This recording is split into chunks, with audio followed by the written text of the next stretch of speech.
So we got two different detectives and two totally different feels about what is really going on right here in front of their faces.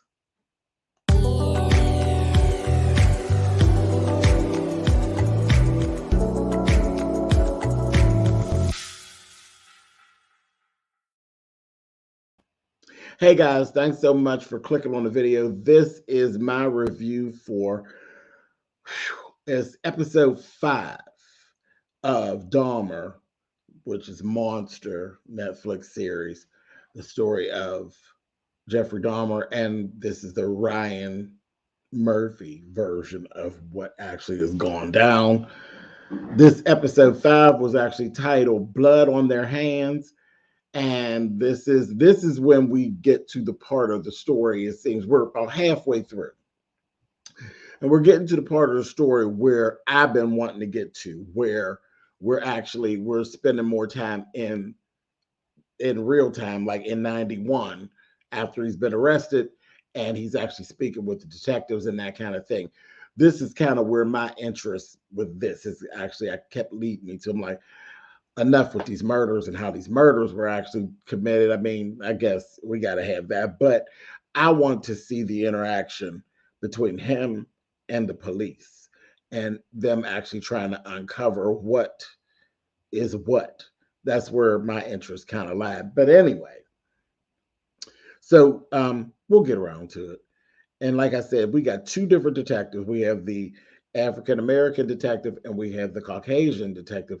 The two of them, their approaches are totally different. The Caucasian detective really wants to know the details of what it is. What are you saying?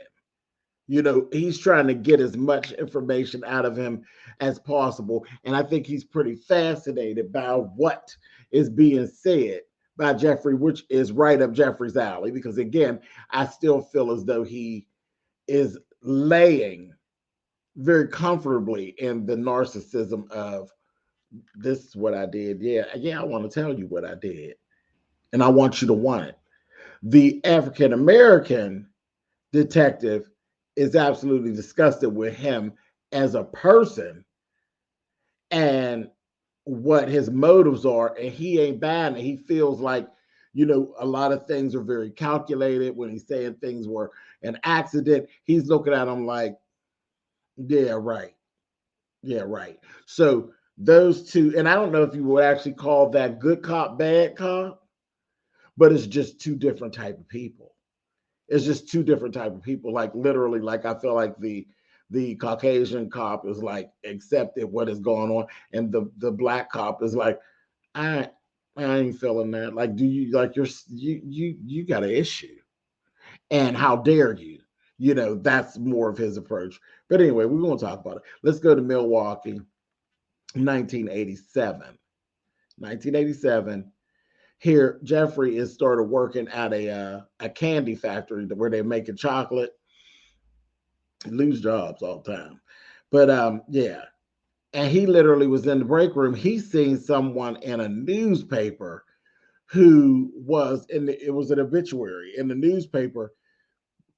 He was attracted to them. He's like, oh, I thought he was beautiful. He wanted to dig this boy up and lay with him. So I'm like, no one is safe. You walking around on two legs, you 6 feet under, no one is safe. He is just all over the place. He's all over the place. And he fantasized about laying with this person down in the grave, but the ground had gotten cold and he literally went out to the cemetery to try to break ground to get down there to him so he could lay with him, which is that's a crime as well. Breaking soil on someone's grave is a crime. Grave digging is a crime. And then once you get down there to him, bothering a corpse is a crime. It's a crime. I mean, he's truly he's necrophiliac. It just is A mess. Anyway, so here we are. Let's go. We're gonna flip back in. He like I said, the ground was too cold. He was too late. He couldn't actually break the ground to get there, thank goodness. 91. Let's go be in 91.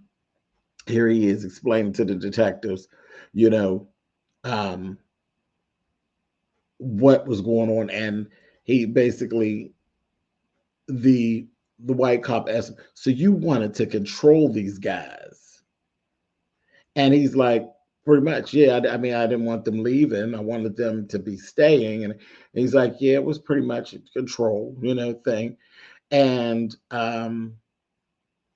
he says, yeah, most of them I didn't know their names because he was making reference to the hitchhiker and the hotel guy. And he's calling them by their name, and their name was Stephen. He says, most of them I didn't know their names. And the black cop chimes in and he says, you should. These are people that you killed. You should know their names. Like, he's literally disgusted with him. And I feel like the white cop is like fascinated by what is being said. Then he says, Stephen, this person, and Stephen, that person, naturally different names. And Jeffrey says, both Stevens. No remorse whatsoever.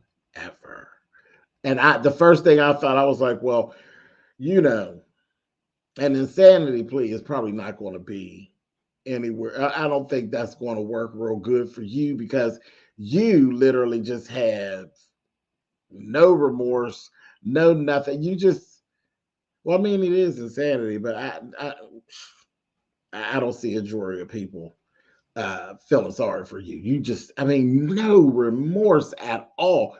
Just hung up on the little stupid stuff. Oh, both of their names was Stephen, like it wasn't no big deal. You didn't brutally murder these people. Anyway, but as we saw, both of those were literally well, the first one was by mistake. That second one is calculated because you got them there.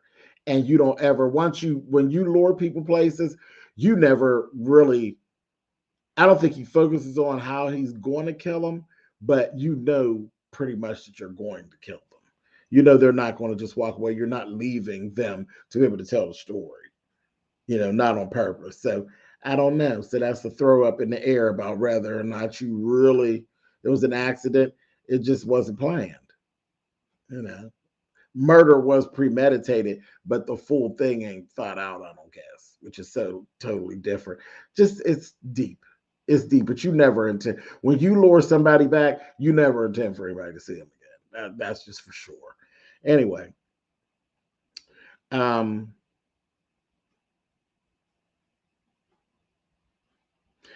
there at the grandmother's house, you would go to the grandmother's house. He's telling them, you take people to the grandmother's house. He would drug them, take them to the fruit cellar, strangle them because he didn't want them to suffer. Then he would lay with them.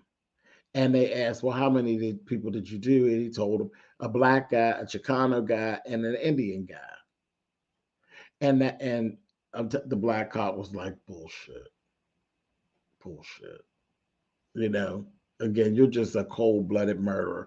So again, when we seen the scene back when, because I wasn't really aware he did these murders at the grandma. I didn't think he had done all those murders at the grandmother's house. I thought more of the murders were actually done in the apartment whenever he did get to his apartment, which didn't happen for quite a while. But when we see that Bath, Ohio, in the what episode was that? I think it was in the last episode, in episode 4, and you see all the grave markers. Those are graves, I think, around the grandmother's house. I think those little markers were around the grandmother's house where bodies had been done. Just a mess. Anyway, yeah, like I said, the black detective literally referred to what he's done as hunting people. And then he said, and he said, and I believe everything you did was by design. You went to that black neighborhood. You know that there was low patrol. It was a bad neighborhood, and it was easy easier than where you were where your grandmother's was to actually for people to just disappear. And there's like people ain't looking for. He felt like all that was truly by design. That he did those things for a reason because it really did go that way. Like literally, those first two were white guys, and then after that, it literally started being melanated people. And getting away with the melanated people was easy because again, all through this, all I keep seeing is this white privilege being used, and this gay thing is totally covering up how does these heinous crimes right in people's face. Those two things really did. I mean, it just shows the gross negligence around those two things and how he just slid and slithered right through the legal system with that. It was just like, like they didn't care. They didn't care. Everything was blow it off. Don't want to talk about it, but act like it ain't going on. Anyway, so they asked him. He says yes, he experimented on the bodies, basically like breaking the body down and all of that thing. He was just enjoying himself doing that, figuring out different ways to dispose of bodies. That was like his hobby, basically. Um, and then he makes a statement. He says, "Can I just get the chair? Get the electric chair? You think?" Just so nonchalant, don't give a shit, just ridiculous. Now we're talking about grandma. Grandma basically asked him, "Did she notice the smells or anything?" Said, "Yeah, she noticed the smell." And she had made mention to it, but he would tell her all different kind of stories. And he said, that he's down there practicing taxidermy and that kind of thing. He's telling her, "Oh, there's a raccoon died under a house, and I couldn't get to it, and the smell's just gonna go away." He said she noticed the smell, and then she noticed that guys were coming in, that he was bringing guys into the house, but she basically didn't want to accept it for what it was, so she kind of was looking the other way, looking the other way. Um, then at one point, it just got to be too much for her. She ended up telling her dad. She gets on the phone and she tells the dad some stuff. And the dad actually comes over, and the dad is like, she actually ran into an altar because now he's kind of doing, he was leaning toward the Satanism thing.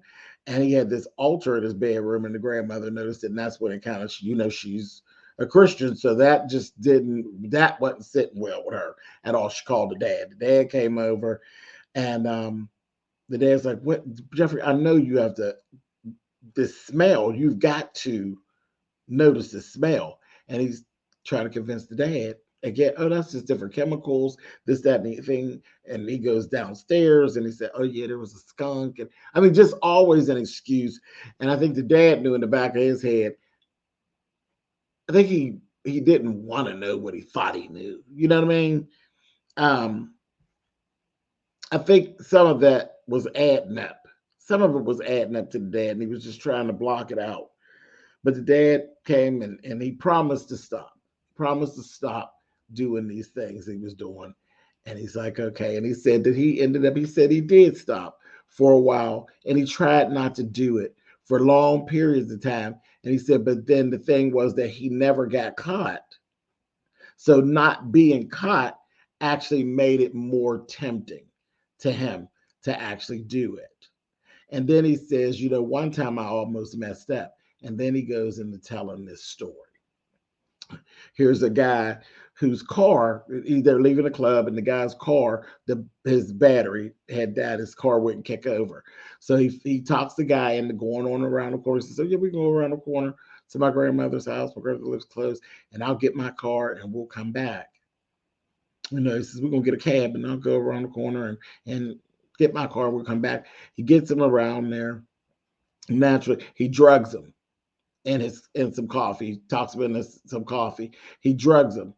Now, grandma ends up, because this guy definitely wasn't going. He wasn't going.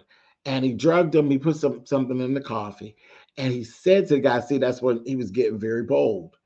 And the guy says, "You do understand that, like, we're not having sex or anything like that. I came here with you so you can find your keys or whatever, and then we're going to go ahead and go back." And he said, yeah, we'll see about that. And the guy was like, you know what, the hell with you, I'm out of here. And he goes to get up and he sees like everything's very, very hazy and all of this. Now, in the midst of all this going on, grandma was sitting, she said, you know, she's hearing the microwave and all these different things. She come down this day, you know, because the guy, he literally, I guess, had an angel on his shoulder, really, that wasn't going to let him be done. And listen, you never know what's happening with other people and where things work. But for whatever reason, down the steps, grandma came all the way on down and she says, Jeff, I didn't know you had black friends. So I said, well, thank goodness that I said, well, I said, is Granny prejudiced too? But no, no, she's just an older white woman from a different time. And just the fact that they didn't consort with black folks like that. But she wasn't throwing that type of shade. Because at first I thought she was throwing shade. I said, oh, Lord, not this. Now you got all these issues too, Grandma. But Grandma said, not at all. She got to arguing with Jeffrey back and forth. She said, this man looks sick. You need to get him to a doctor, Jeffrey. This, that, thing, the other. And he kept trying to get her to go upstairs. And he's talking kind of harsh to Grandma. She said, let me tell you something. I'm putting a blanket on this man, and I'm going to sit here with this man until he wakes up. And if he's sick, I'm going to get this man to the hospital. That's what I'm going to do. So you just keep on yelling or whatever that is that you're doing. Nobody cares. So then it was what it was. And again, he kind of said some little smart stuff to her about her basically not wanting to know about his sexuality or not wanting to speak about his sexuality. So you know what it is, you know, this kind of thing. He taunting her. She said, she sat there with him. She sat there right with the old boy until he woke up. And he started to wake up, but he's like, you know, it's not like it just wake up. He's groggy. It's literally a drug overdose is what it is. And they end up going, and him and the grandmother, I said, wait a minute now, Grandma. They took him down to the bus stop, sat on the bus stop. He said, Grandma, I need some money. And see, some of this is some of that old nasty, narcissistic bull crap. He told the grandmother, I need some money.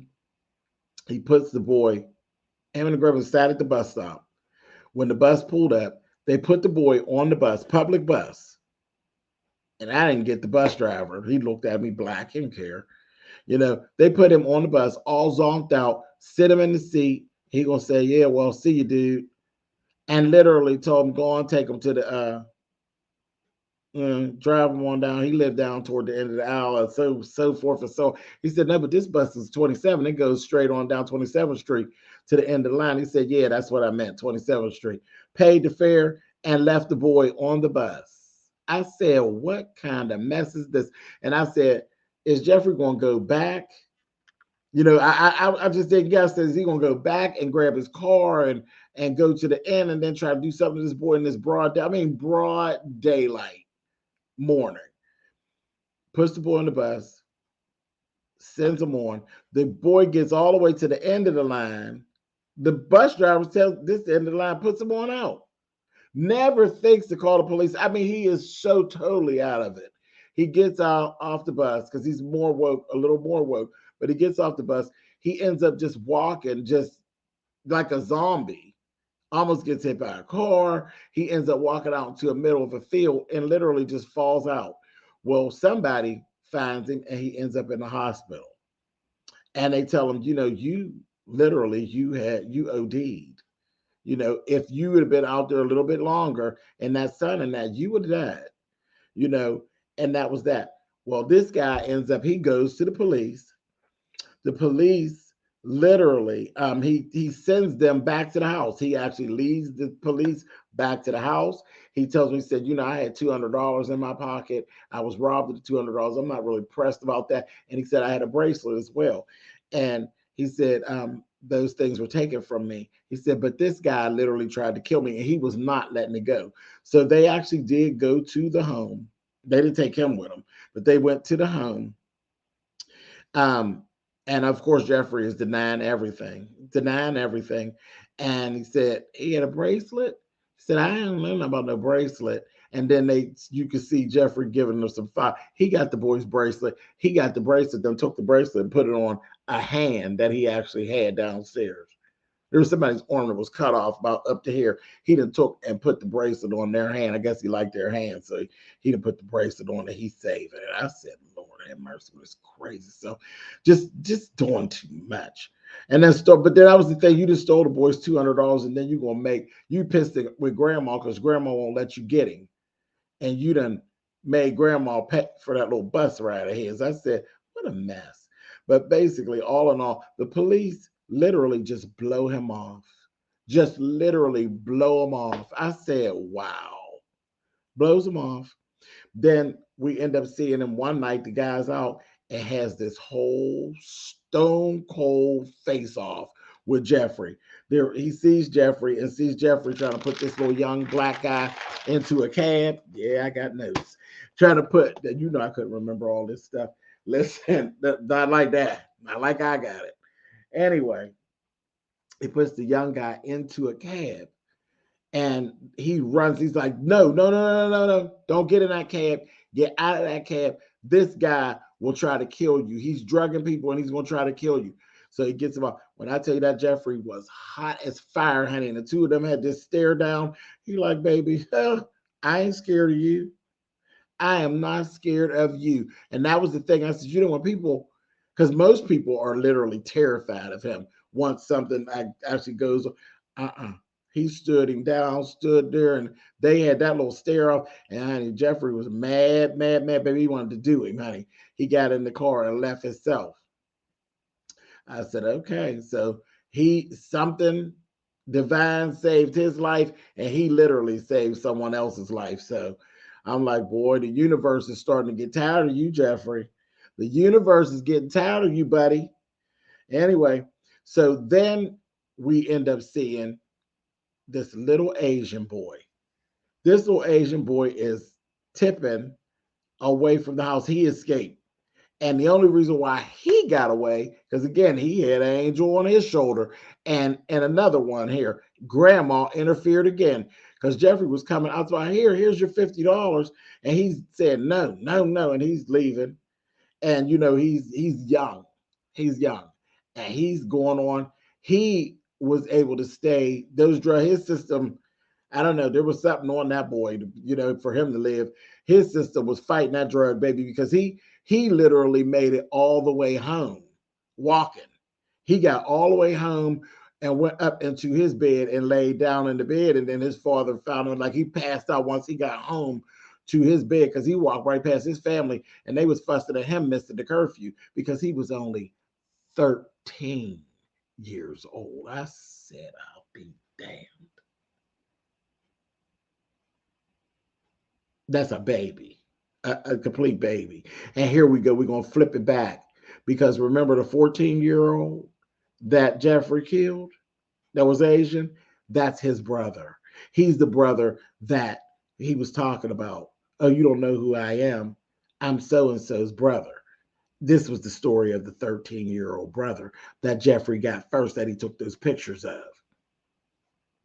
But they ended up their son got saved. He made it. He made it. And then his brother was, bold and brazen and ended up actually getting caught up and getting done.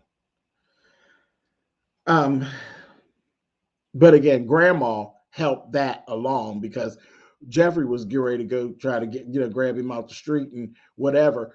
Grandma was knocking on the window. She nabbing and she knocked on the window and got Jeffrey's attention and got him to go on back in the house.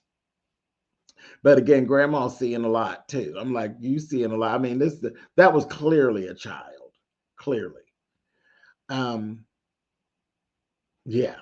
That clearly. I mean, we're talking about Asians and Asian men, young Asian men, they don't look like anything other than what they are. They look young and they look clearly they're not a race where when they're young, they look young. That's just kind of the way that is. Asian males look young. I've never seen an Asian male that doesn't look their age. They look young. So, it was a mess. Anyway, um, just a mess.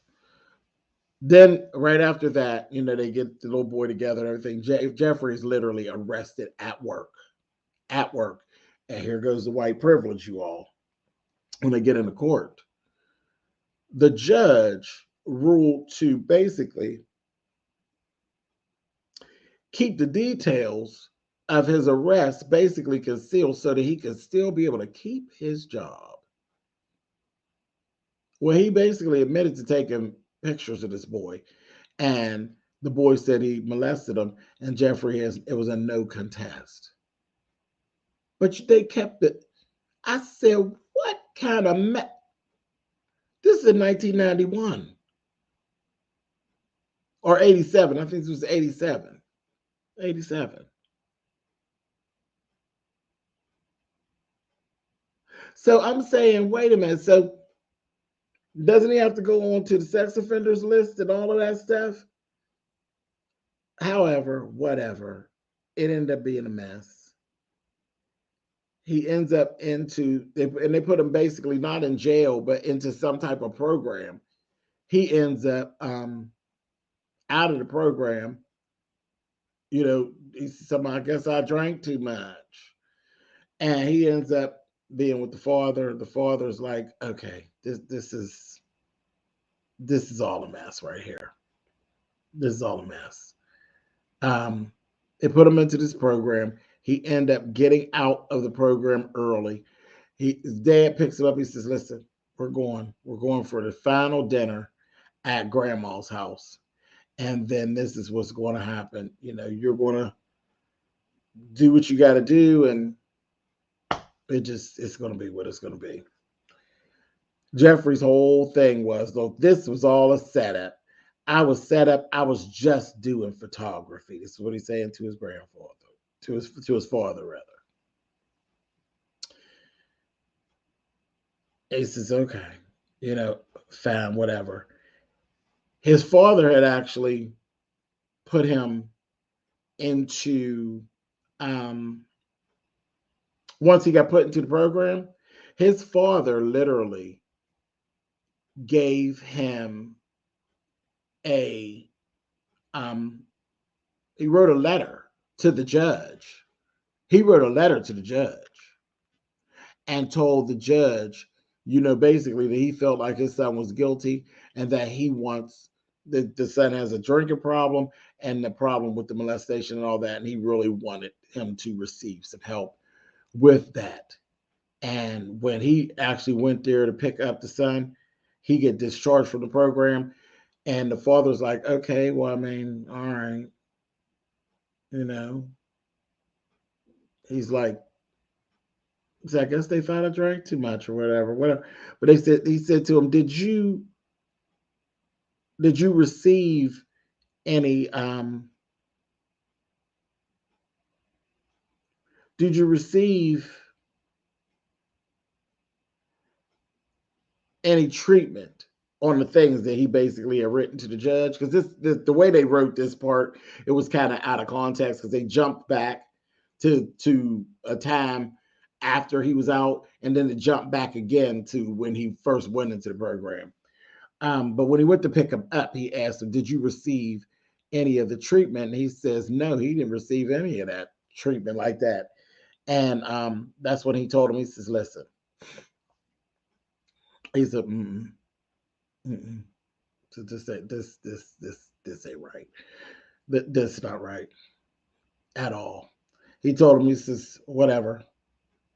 Wrote that stuff. He actually stayed there. He was discharged. He ended up having issues, end up into a full-on program. Like I said, the father wrote the actual letter. He didn't get the treatment that he was supposed to get after a year of being in that place. He's in the one place, then he ended up going to the other place. He was there for a year, didn't actually get the treatment. He said, listen, he says, we're going to go here to grandma's, have this last dinner with grandma, and it is what it is, and it's just too much. It's too much. Because when he got discharged, he asked him questions. He asked Jeffrey questions about the mannequin, the state fair, the molestation. Again, nothing. You get nothing from Jeffrey. Jeffrey said, I was set up. I ain't did much. He ended up asking him, he says, where's my box at, Jeffrey? He says, what box? He says, you know my box that has my stuff in it. Grandma wants the box back. Well, you know he had a head in the box, child. So they had this whole back and forth. And he goes upstairs in the room. He said, you're going to follow me? He said, yes, I'm going to follow you. He ended up going up there. And he says, well, it's locked. I don't have the key. You know, he likes to play that game. I don't have the key. He ends up, the father said, I'm sick of this. I'll open it my damn self. He go to get something, open the box. Jeffrey locks the door. And the dad said, open this door, Jeffrey. He ended up unlocking it. He done took the head out. You see the head on the side of the bed. Head over there on the side of the bed, and he opened it up and says, I just had Playboy magazines in there. I was hiding them from grandma. I just didn't want her to see them. So the dad was like, oh, okay. Again, it was that little thing where the dad, you think you know something and you think there's something bad in the box. And I'm like, what is something bad? What do you keep looking for something bad? Like you know in your gut that something ain't right with this boy. But again, he slips away from it yet again. And he ends up leaving. Like I said, went away, come back, stays with the grandmother. He says stay with the grandmother for a week and then go get your own apartment. And that's exactly what happened. He left, came back, ain't nothing changed with him so much. The dad said, oh, yeah, you look like you picked up some weight. No, he been working out more, so he done got even stronger. And he literally took him, and we see the last thing we see in this episode, we see Jeffrey literally luring this black child to the apartment building. He didn't actually got that apartment of his own now. And he's luring this guy, and he's deaf. I said, oh my God, you can't even holler out for help or anything. And we see him luring him across the street, saying, here it is. This is my place. I said, well, please, I don't even want to see what happened to him because, again, he can't, before he even drugs him, if he drugs him, he can't actually make enough sounds. All he can make is noise from scuffling, but he can't even speak out to try to yell for help. I mean,